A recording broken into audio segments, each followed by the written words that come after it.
This is one of our most requested videos, and it's something I haven't done just because I haven't seen a lot of need for it, but it's an interesting topic, and I'd like to open it up. Vampires. A lot of you have written in saying that you were a vampire, and all sorts of nonsense. So let me give you a quick rundown of my knowledge of the cults of vampirism. The Illuminati at the highest levels are all vampires. It's part of the nature of the cult that they are part of. Now, I have personally, throughout my life, which has been marred with some very interesting occurrences and how I've gotten a lot of this knowledge, I have personally been invited into and have watched a number of different vampire ceremonies, some of them very legit, some of them not legit, throughout different cultures and different subcultures. I have been to Mexico and seen what they call a filth eater, which is a goddess that is connected with centipedes, with bats, with anything that eats the dead. And from my understanding, they were eating human flesh at that time. I have also been in and around cults from Haiti, like the Sacre Rouge, which is the Red Eye cults, and the Bizango cults, that one of our members who has passed was a Hungan Asogwe, which is the highest level voodoo priest in Haiti, initiated in Haiti, and connected with Quimbanda in Brazil, and some other Cuban-esque Afro magical religions where the arts of vampirism and shape-shifting are strongly associated together. Now, there is a werewolf cult as well. A werewolf cult primarily came to Haiti through the subjugation of the Haitian people by the French. The French got their werewolf cults from their Paleolithical folk religions that worship wolves. So you have a strong werewolf cult that comes out of Europe. You have a werewolf cult that comes out of Germany, which is mostly associated with Odin. Even the Greeks had werewolf cults that were associated with Apollo and Zeus, strangely. So you have this mixture of ideals and predatory associations coming together and hunting humans. Now, here's where it gets kind of tricky. Near every single piece of vampire-related icon and information has been purposely twisted to keep you completely unaware of what the real vampire cult is. The iconic symbols, such as this one, where it's a struggle for life and death and the biting of the throat and drinking of the loser's blood, is true. That is the idea and the symbolism that they use. Do they actually eat and drink human blood? The answer is yes, they do. But it is a byproduct of what they actually do, and not the actual act itself. Let me explain, because this is where it gets interesting. So,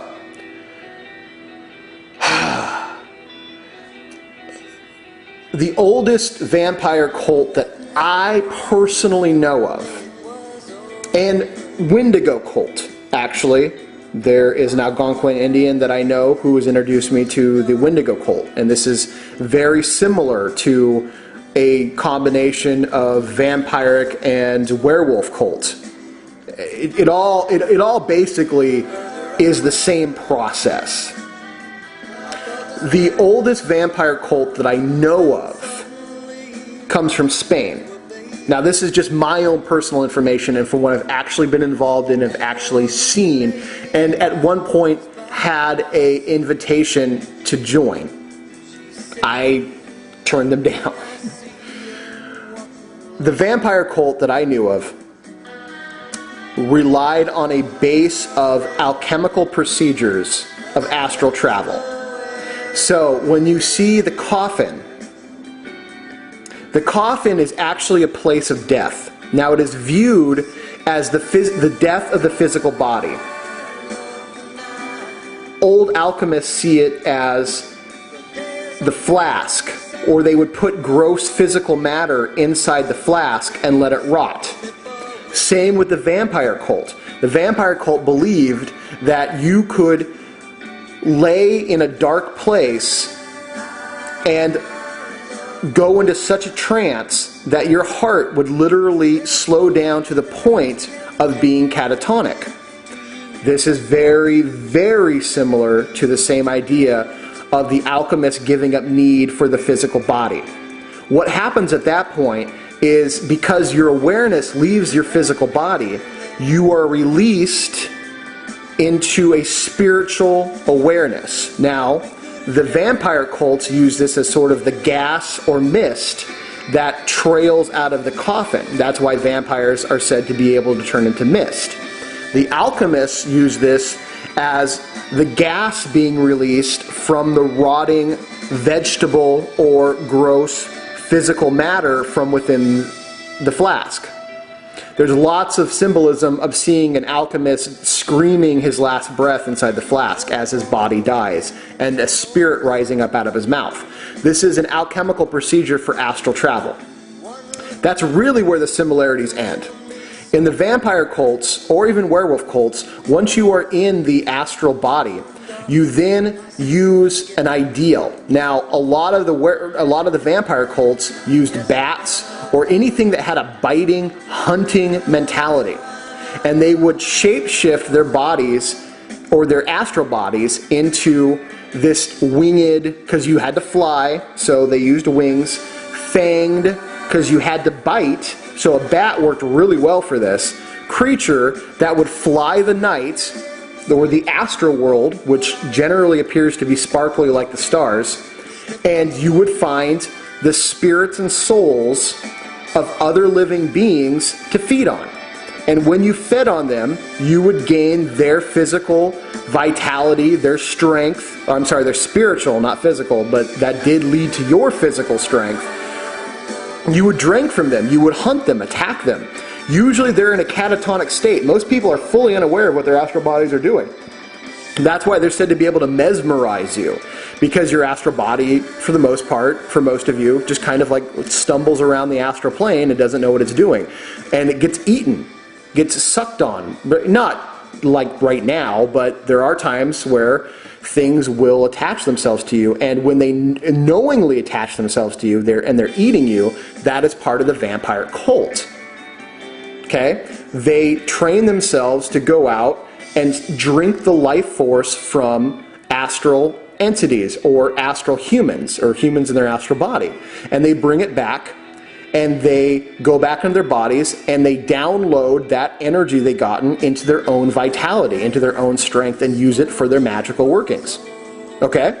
I mean, honestly, that's how simple it is, but it's so much more than that. And because a whole religious basis that's very reptilian, interesting, comes from the fact of, now these are the hunters of humans. And after you do it, your mind begins to change. You begin to see humans as cattle, as food. Now you understand. Now you begin to look at the world differently. You're a predator, and everyone else around you is prey. And you have a whole religious nature around it, where it's good to do this. It's good to drink blood. It's a vital source. And the unilluminated, the uninitiated,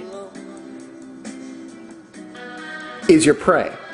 Therefore, you're illuminated, you're part of the Illuminati, and everyone around you who is not aware of this knowledge deserves to be eaten, because if they were smarter, certainly they would figure it out, right? Well, this group is giving you that knowledge to help you figure it out. The Wendigo is very similar. I had the experience of, without really knowing it, having the opportunity to shift into my astral body into a werewolf-like creature, and then I was tempted incredibly to eat the humans around me. I didn't. And a man appeared to me and gave me medicine in my out-of-body experience and said this should help. A year later, I met that same man, and he knew who I was and said, I'm glad I gave you that medicine. It cured you of your desire to eat other humans. And I told him of my close proximity to this particular vampire cult, and he said that was part of the sickness that had almost infected me. There was great taboos on eating people. That's the other thing too, is once you get used to eating humans in the astral world, then the big symbol is to actually do it on the physical world, to complete the cycle, to really say, I am a vampire inside and out. I seek to devour. Now, I know there's those little emo kids that run around, and they're like, I'm a vampire, and I only feed off those who allow me. Oh, and they're, pretty dumb, unfortunately. I'm sorry, you guys need to stop this, you're silly. And they wear the black, and, they write the sad little poems, and, they're like, I'm a vampire, though, and a werewolf, and a warlock, and I'm powerful. No, you're not. You are nowhere near. You are not what you think you are, and you are just pretty much continuating. You're supporting the myth that hides the truth. Okay, the chaos magic, and I don't know. I've seen some quote unquote vampires, and it's beyond fuck bunny silly. Okay, it's so silly. Just because, even more so because I've seen what it really is. I've seen, this particular picture here is an actual mural that was repainted in a palatial house on the ceiling of where this vampire cult meets, and where I was asked if I wanted to join. Believe these people take it very seriously, with $400,000 cars parked out in front. This is part of the religion of the truly, truly wealthy, and they not only drink the blood of you in your astral form, the blood of the earth is money, and they suck that dry too. That's something for you to think about.